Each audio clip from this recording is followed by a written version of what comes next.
নমস্কার বন্ধুরা, আমি তোমাদের প্রিয় গল্পকার।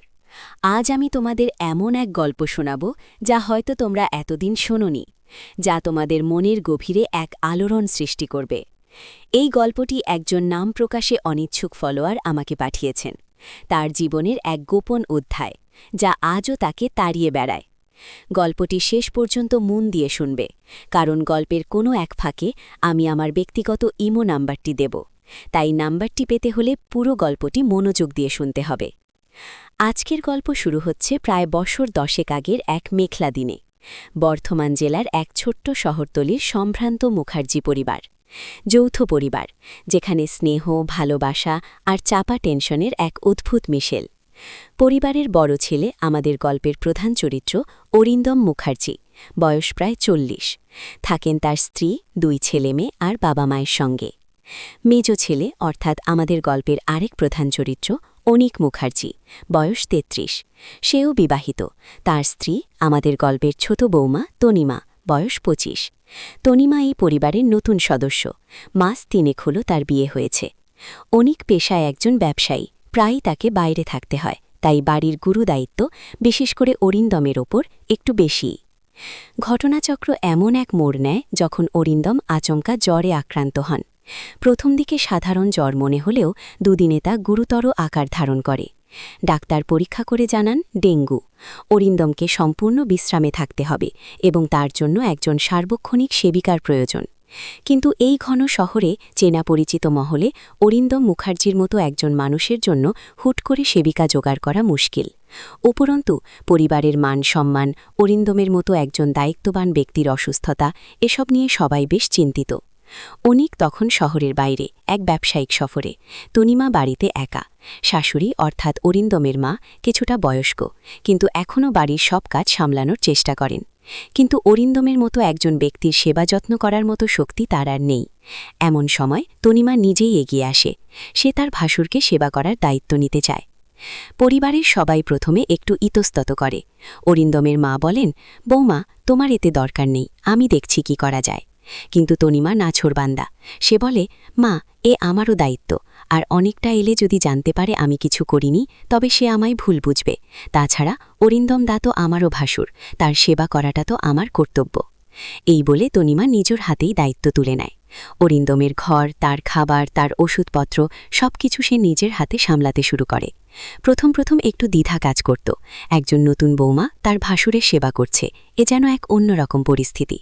অরিন্দমও প্রথম দিকে একটু জড়সড় হয়ে থাকতেন, কিন্তু তনিমার অক্লান্ত পরিশ্রম, তার অকৃত্রিম ভালোবাসা, তার সেবার ধরন সবকিছু অরিন্দমের মন ছুঁয়ে যায়। তনিমা শুধু সেবা করত না, সে অরিন্দমের সঙ্গে গল্প করত, তার পছন্দের গান শোনাত, তার পুরনো দিনের কথা মনে করিয়ে দিত। অরিন্দম প্রথম দিকে খুব কম কথা বলতেন, কিন্তু তনিমার আন্তরিকতায় ধীরে ধীরে তিনি নিজের মনের কথাও বলতে শুরু করেন। তাদের মধ্যে এক অদ্ভুত রসায়ন তৈরি হতে থাকে, যে রসায়ন নিছক ভাসুর বৌমার সম্পর্ককে ছাপিয়ে এক নতুন দিকে মোড় নিতে শুরু করে। অরিন্দমের জ্বর যখন কমতে শুরু করে তখন তার শরীর দুর্বল, বিছানা থেকে ওঠা দায়। তনিমা তাকে হাত ধরে ধরে হাঁটাতে সাহায্য করে। সেদিন তনিমার হাতের স্পর্শে অরিন্দমের শরীরের প্রতিটি কোষে যেন এক বিদ্যুৎ খেলে যায়। বুকের ভেতরটা থুকপুক করে ওঠে এক অজানা আশঙ্কায়। তনিমার নরম তুলতুলে হাতের স্পর্শে অরিন্দম যেন অন্য জগতে চলে যান। তনিমার চোখে মুখে সে কি এক অন্য রকম মায়া। অরিন্দম সেই মায়াবী চোখের দিকে তাকিয়ে থাকেন। তার মনে হতে থাকে, এই তনিমা কি শুধু বৌমা, নাকি তার চেয়েও বেশি কিছু। একদিন অরিন্দম খুব দুর্বল। তনিমা তাকে জোর করে খাইয়ে দিচ্ছিল। অরিন্দমের মুখ দিয়ে ভাত খেতে একটু অসুবিধে হচ্ছিল। তনিমা অরিন্দমের মুখের সামনে খাবার তুলে ধরে এবং আলতো করে তার ঠোঁটে ছুঁয়ে দেয়। সেই মুহূর্তে অরিন্দমের মনে হল, এই নরম ঠোঁট, এই উষ্ণ নিঃশ্বাস, এ যেন এক অন্য পৃথিবীর আহ্বান। তিনি তনিমার চোখের দিকে তাকালেন। সেই চোখেও যেন এক অজানা উত্তেজনার ঝলক। কি ছিল সেই চাহনিতে? ভালোবাসা নাকি অন্য কিছু? এই প্রশ্নের উত্তর অরিন্দমের জানা ছিল না। তাদের এই সম্পর্ক, এই ভালো লাগা সবই ছিল চাপা। ভয়ে, সমাজে প্রচলিত রীতিনীতির ভয়ে তারা একে অপরের প্রতি টান অনুভব করলেও তা প্রকাশ করতে ভয় পেত। অরিন্দমের মনে হতো সে তার ছোট ভাইয়ের স্ত্রীর প্রতি আকৃষ্ট হচ্ছে, এটা পাপ। অন্যদিকে তনিমাও জানত এই সম্পর্ক কোনোদিনও পরিণতি পাবে না, কিন্তু তবুও তারা একে অপরের সান্নিধ্য খুঁজত। অনেক শহর থেকে ফিরে আসে। এসে দেখে অরিন্দম প্রায় সুস্থ এবং তনিমা তার সেবায় রাত দিন এক করে দিয়েছে। অনেক খুব খুশি হয়, সে তনিমার প্রশংসা করে। কিন্তু অরিন্দমের মনে এক অস্বস্তি। সে কি পারবে তার মনের এই গোপন টানকে ধরে রাখতে? তনিমা কি পারবে এই টানকে কেবল কর্তব্য বলে চালিয়ে দিতে? একদিন রাতে অরিন্দম তনিমার জন্য অপেক্ষা করছিলেন। অরিন্দমের জ্বর সেরে গেছে, কিন্তু তার মন জুড়ে এক গভীর টেনশন। তনিমা প্রায় রাতে অরিন্দমের ঘরে এসে একবার দেখে যেত সে ঠিক আছে কিনা। সেদিনও সে এসেছিল। অরিন্দম তনিমাকে বলেন, আর চিন্তা নেই, আমি এখন প্রায় সুস্থ, তুমি এখন যাও। কিন্তু তনিমা যেতে পারে না। অরিন্দমের চোখের দিকে তাকিয়ে তারও কেমন যেন লাগে। অরিন্দম তনিমার হাতটা ধরেন।